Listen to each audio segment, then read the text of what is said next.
ನಮಸ್ಕಾರ, ನಾನು Vaibhavi Gopshetty, Vardhan fertility laparoscopy women's ಕೇರ್ನ ಸಿಇಒ ಮತ್ತು ಕೌನ್ಸಿಲರ್. ಇಲ್ಲಿ ಇವತ್ತು ನಾವು ಸರೋಗೇಸಿಗೆ ಹೋಗೋರು ಅಂದರೆ ಬಾಡಿಗೆ ತಾಯಿಗೆ ಹೋಗೋರು ಕೆಲವೊಂದು ಅಂಶಗಳನ್ನು, ಕೆಲವೊಂದು ಕ್ರಮಗಳನ್ನು ತೆಗೆದುಕೊಳ್ಳೋದ್ರ ಬಗ್ಗೆ ನಾನು ತಿಳಿಸ್ಲಿಕ್ಕೆ ಇಷ್ಟಪಡ್ತೀನಿ. ಯಾರ್ಯಾರು ಸರೋಗೇಸಿ ಕ್ಲಿನಿಕ್ಕಿಗೆ ರಿಜಿಸ್ಟರ್ಡ್ ಆದಂತಹ ಹಾಸ್ಪಿಟಲ್ಗೆ ನೀವು ಹೋಗಬೇಕು. ಈ IVF ಸೆಂಟರು ಸರೋಗೇಸಿ ಕ್ಲಿನಿಕ್ಕಿಗೆ ರಿಜಿಸ್ಟರ್ಡ್ ಆಗಿದೆನಾ, ಅಥಾರಿಟಿ ಪಡ್ಕೊಂಡಿದ್ದೇನಾ ಇಲ್ಲ, ಅದು ಅಂಡರ್ ಕರ್ನಾಟಕದಲ್ಲಿ ರಿಜಿಸ್ಟರ್ಡ್ ಆಗಿದೆನಲ್ಲ ತಿಳ್ಕೊಳ್ಳೋದು ಬಹಳ ಮುಖ್ಯ. ನೀವು ಅಲ್ಲಿ ತಿಳ್ಕೊಂಡು ಅಲ್ಲಿ ಹೋಗ್ಬಿಟ್ಟು ಅಲ್ಲಿ ಬೇಕಾಗಿರುವಂಥ ಏನೇನು ಡಾಕ್ಯುಮೆಂಟೇಷನ್ ಇದೆ ಅಂತ ಅನ್ನೋದು ತಿಳ್ಕೊಳ್ಬೇಕು.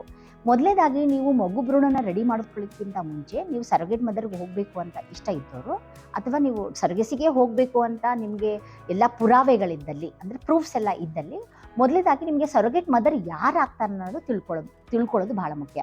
ನಿಮ್ಮ ರಿಲೇಟಿವ್ಸ್ ಆಗಿರ್ಬೋದು, ಫ್ರೆಂಡ್ಸ್ ಆಗಿರ್ಬೋದು, ದೂರದ ಹತ್ತಿರದ ಸಂಬಂಧದವರಾಗಿರ್ಬೋದು, ಅಥವಾ ಯಾರೇ ಇರಬಹುದು, ಆ ಸರೋಗೇಟ್ ಮದರ್ನ ನೀವು ಕರ್ಕೊಂಡು ಫಸ್ಟ್ ನೀವು ಲಾಯರ್ನ ಮೀಟ್ ಆಗಬೇಕು.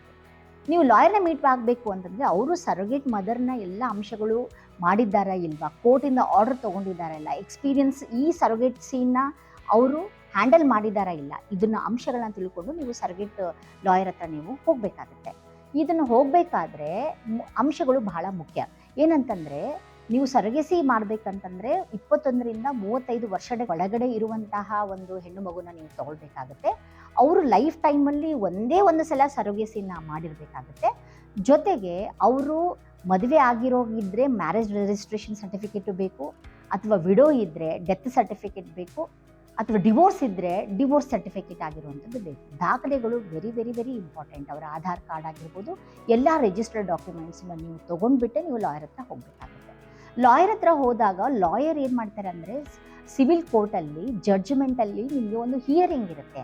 ಆ ಹಿಯರಿಂಗಲ್ಲಿ ಸರೋಗೇಟ್ ಮದರ್ ಜೊತೆಗಿರೋರು, ನಿಮಗೆ ಬೇಕಾಗಿರೋಂಥ ಬಾಡಿಗೆ ತಾಯಿಗೆ ಬೇಕಾಗಿರೋಂಥ ಹಸ್ಬೆಂಡ್ ಆ್ಯಂಡ್ ವೈಫು ಅಲ್ಲಿ ಹೋದಾಗ, ಮತ್ತು ನಿಮಗೆ ಯಾರು ನಿಮ್ಮ ಲೋಕಲ್ ಗಾರ್ಡಿಯನ್ ಅಂತ ನಾವು ಹೇಳ್ತೀವಿ ಒಬ್ಬರು, ಅವ್ರದ್ದು ಆಧಾರ್ ಕಾರ್ಡು ಬೇಕಾಗುತ್ತೆ.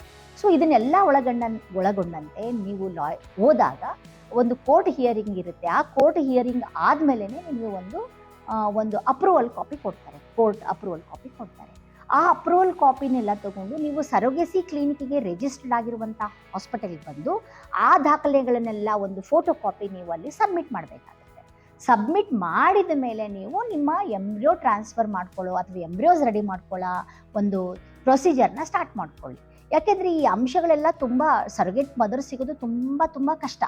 ಸೊ ನೀವು ಮೊದಲೇ ಎಂಬ್ರಿಯೋಸ್ ನೀವು ರೆಡಿ ಮಾಡ್ಕೊಂಡು ಇಟ್ಕೊಂಡು ಸರೋಗೇಟ್ ಮದರ್ನ ಹುಡುಕೊಳ್ಳೋದ್ಕಿಂತ ಸರೋಗೇಟ್ ಮದರ್ನ ಹುಡ್ಕೊಂಡು ಈ ಎಲ್ಲ ಅಂಶಗಳನ್ನ ಮುಗಿಸ್ಕೊಂಡು ನೀವು ಎಂಬ್ರಿಯೋಸ್ ರೆಡಿ ಮಾಡ್ಕೊಳ್ಳೋದು ಉತ್ತಮ. ಇದರಿಂದ ಏನಾಗುತ್ತೆ ಅಂದರೆ ವೆರಿ ಸ್ಮೂತ್ ರನ್ನಿಂಗ್ ಆಗುತ್ತೆ. ನೀವು ಎಂಬ್ರಿಯೋಸ್ ರೆಡಿ ಮಾಡ್ಕೊಳ್ಬೋದು, ಇಮಿಡಿಯೇಟ್ ಆರೋಗ್ಯ ಸೌದಾಗ ಹೋಗ್ಬಿಟ್ಟು ಅಲ್ಲಿ ಪರ್ಮಿಷನ್ ತೊಗೊಳ್ಬೋದು. ಸೆಟ್ ಆಫ್ ಡಾಕ್ಯುಮೆಂಟ್ಸ್ಗೆಲ್ಲ ನಿಮ್ಗೆ ಕೊಡ್ತೀವಿ, ಸುಮಾರು ಫಾರ್ಮೆಟ್ಸ್ ಇದ್ದಾವೆ, ಅವೆಲ್ಲ ಫಿಲಪ್ ಮಾಡ್ಕೊಳ್ಳೋದು, ಅಫಿಡವಿಟ್ ಮಾಡ್ಕೊಳ್ಳೋದು, ಇನ್ಶೂರೆನ್ಸ್ ಮಾಡಿಸ್ಕೊಳ್ಳೋದು. ಇನ್ಶೂರೆನ್ಸ್ 3 to 5 lakhs ನಾವು ಸರೋಗೇಟ್ ಮದರ್ಗೆ ಮಾಡಬೇಕಾಗುತ್ತೆ. ಆ ದಾಖಲೆಗಳನ್ನು ಕೂಡ ನೀವು ಸರೋಗೇಸಿ ಕ್ಲಿನಿಕ್ಕಿಗೆ ರಿಜಿಸ್ಟರ್ಡ್ ಆದಂಥ ಹಾಸ್ಪಿಟಲ್ಗೆ ನೀವು ಕೊಡಬೇಕಾಗುತ್ತೆ. ಸೊ ಇದನ್ನೆಲ್ಲ ಸ್ಟೆಪ್ ಬೈ ಎಲ್ಲ ಇರುತ್ತೆ. KC ಜನರಲ್ ಹಾಸ್ಪಿಟಲಿಂದ ನೀವು ಇಂಟೆಂಡಿಂಗ್ ಕಪಲ್ ಹೋಗ್ಬಿಟ್ಟು ಅಲ್ಲೊಂದು ಸರ್ಟಿಫಿಕೇಟ್ ತಗೋಬೇಕಾಗುತ್ತೆ. ಈ ಸೆಟ್ ಆಫ್ ಸರ್ಟಿಫಿಕೇಟ್ ಇದೆಯಲ್ಲ, ಓಡಾಟನೂ ಇರುತ್ತೆ. ಸೊ ನೀವು ಒಂದು ರಿಜಿಸ್ಟರ್ಡ್ ಹಾಸ್ಪಿಟಲ್ಗೆ ಹೋದಾಗ ಅವ್ರು ನಿಮಗೆ ಮಾರ್ಗದರ್ಶನ ಕೊಡ್ತಾರೆ. ಇಲ್ಲಿ ಹೋಗಿ ಇದನ್ನು ಮಾಡ್ಕೊಳ್ಳಿ, ಇದನ್ನು ಹೋಗಿ ಇಲ್ಲಿ ಮಾಡ್ಕೊಳ್ಳಿ ಅಂದಾಗ ನಿಮ್ಗೆ ತುಂಬ ಈಸಿಯಾಗಿ ಹೋಗ್ಬೋದು. ಮತ್ತು ನಡುವೆ ಇವೆಲ್ಲ ನೀವು ಈ ಬ್ರೋಕರ್ಸ್ ಅಂತ ಬರ್ತಾರೆ, ನನಗೆ ಇಷ್ಟು ಕೊಡಿ ಪರ್ಸೆಂಟೇಜು ನಾನು ಮಾಡಿಕೊಡ್ತೀನಿ, ಇದನ್ನೆಲ್ಲ ನೀವು ಅವಾಯ್ಡ್ ಮಾಡ್ಬೋದು. ಸೊ ಇದರಿಂದ ಏನಾಗುತ್ತೆ ಅಂದರೆ ನಿಮಗೆ ಈಸಿ ವೇ ಗೊತ್ತಾಗುತ್ತೆ, ಎಂಬ್ರಿಯೋ ಟ್ರಾನ್ಸ್ಫರು ಮಾಡ್ಕೋಬೋದು. ಮುಂದೆ ನೀವು ಏನು ಆಸೆ ಪಡ್ತಾ ಇದ್ದೀರಿ ಮಗು ಮಾಡ್ಕೊಳ್ಳೋದು, ಅದನ್ನು ಕೂಡ ಮಾಡ್ಕೋಬಹುದಾಗಿದೆ. ಈ ಸರೋಗೇಸಿಗೆ ಹೋಗಬೇಕಾದವರು ನಿಮಗೆ ಹೆಚ್ಚಿನ ಮಾಹಿತಿ ಬೇಕಾದಲ್ಲಿ ನೀವು ಒಂದ್ಸಲ ಹಾಸ್ಪಿಟಲ್ಗೆ ಬಂದು ಏನೇನು ಡಾಕ್ಯುಮೆಂಟ್ಸ್ ಬೇಕು, ಏನೇನಿಲ್ಲ ಅಂತ ನೀವು ತಿಳ್ಕೊಂಡ್ರೆ ಡೆಫಿನೆಟ್ಲಿ ನಾವು ನಿಮಗೆ ಹೆಲ್ಪ್ ಮಾಡಲಿಕ್ಕೆ ಸಾಧ್ಯ ಆಗುತ್ತೆ.